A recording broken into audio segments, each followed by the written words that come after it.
Each year, we try to remind you of everything you need to know to prevent a fire emergency. But this year, we want to help you get familiar with what actually happens when a fire occurs, what goes on behind the scenes on the other side of the phone, and what does it sound like.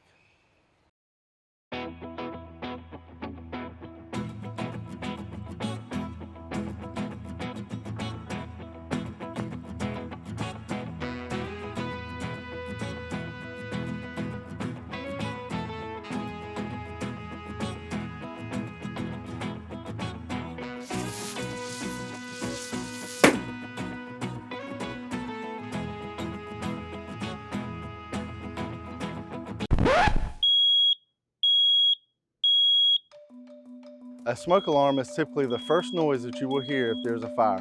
It is meant to get your attention so that you can take action. When you hear your smoke alarm go off, what kind of action should you take?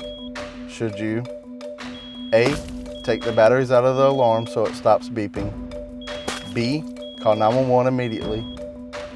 C, follow your plan, get to a safe place, and then call 911? Or D, ignore it and keep watching Merle's favorite show, 2.5 Squirrels?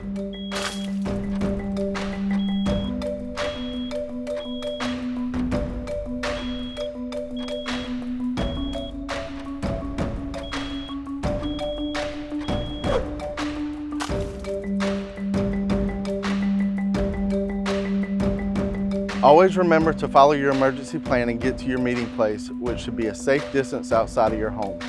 Once you are out of harm's way, call 911. Oh no, Merle, what should we do?